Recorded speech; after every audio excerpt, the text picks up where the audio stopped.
13th, 2025. Still have some hurricane damage here. There was a wooden fence right here, a wooden gate that was destroyed, and I put up this green gate temporarily. Got a couple of replacement heifers over here. We don't want to lose them before we're able to put them with the herd. So I built a new gate, and it's looks pretty good. I think it's going to function well. The wood's not fully cured, so there's still some water weight to it, so it's heavy.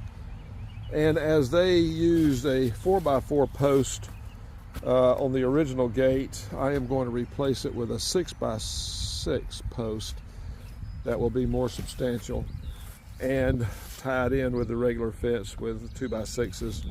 Should be good.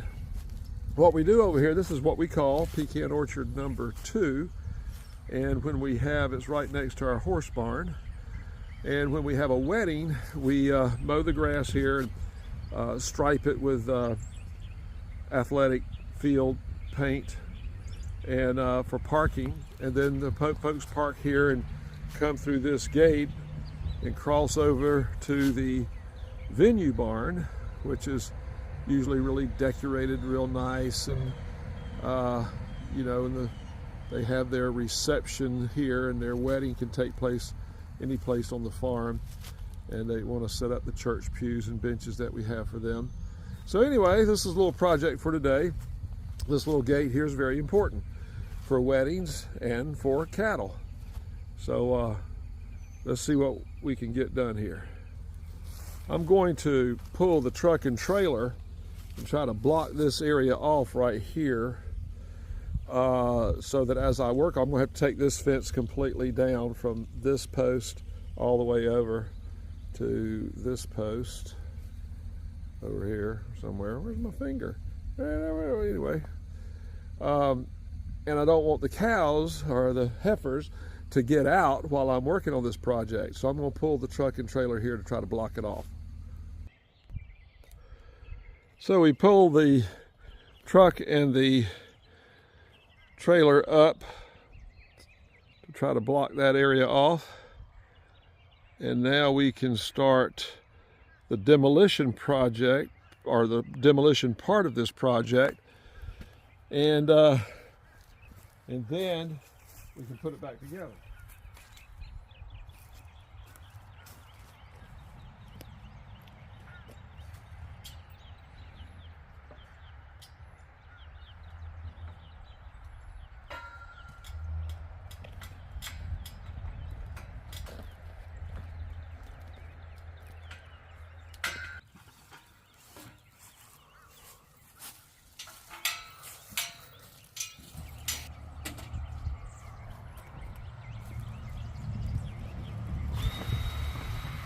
Come over here and hold this for me. Hold that up. I don't want to lose these screws. We don't want a cow to step on a screw. Nor a human. Nor a human, but the human would have shoes on. They wouldn't be sticking up. Don't want a cow or a human to step on.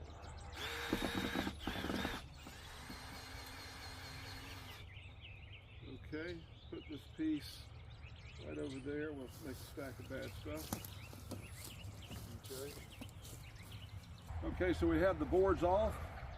Now we're going to try to take this bob wire off, roll it up down there so we can use the same wire once we put the new post and the new fence up.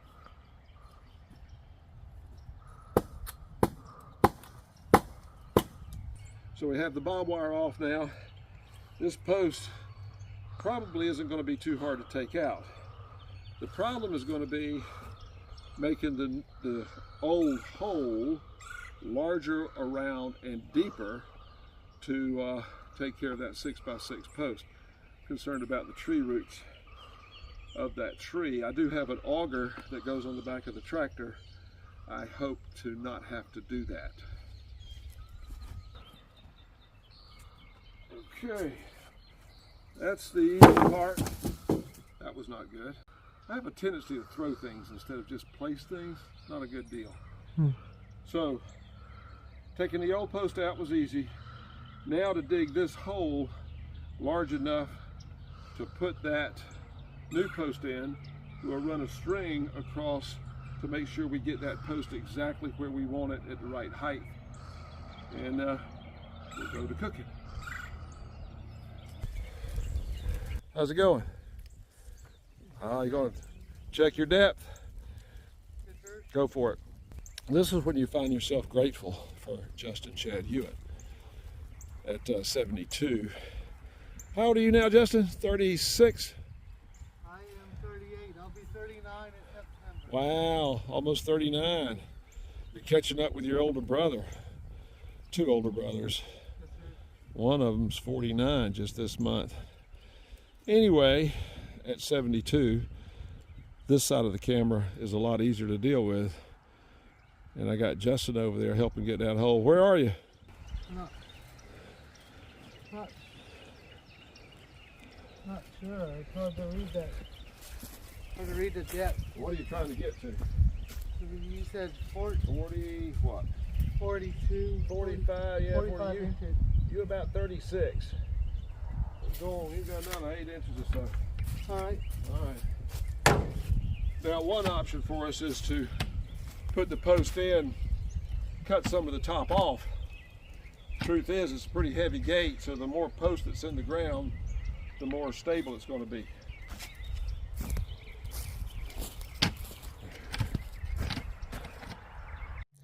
Okay, I think all the hardest part's done.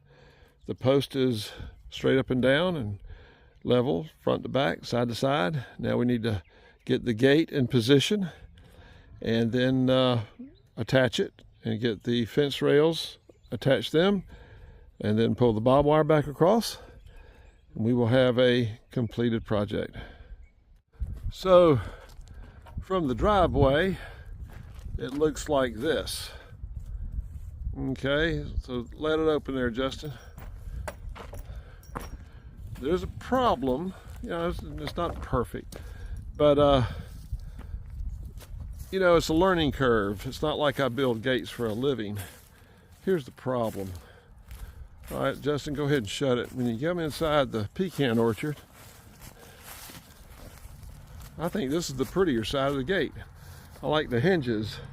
I kind of wish I had put them on the outside and swinging that way back up against this fence. Another issue is I didn't notice that little electrical outlet coming out of the ground. That's going to keep the gate from swinging back flush up against that side. But I already put the 6x6 post there and I did not want to dig it back out. Woo! So, who knows in the future. All right, Justin, let that thing come open. All right, in the future, and one more thing. If you notice, the top hits and the bottom doesn't. And that's because this old post over here isn't level, isn't perpendicular with the level. So I may replace this old 4x4 post with another new 6x6, then reapply the hinges and put it back here on the outside. Go ahead and let me out, Justin. Because this is our driveway and everybody comes in for whatever purposes from the highway down there, comes by this old gate. You see this side of that gate. I just think the other side looks better. Well anyway, that's part of today's work. Other things we need to do, but thanks for keeping tracks on the farm, folks.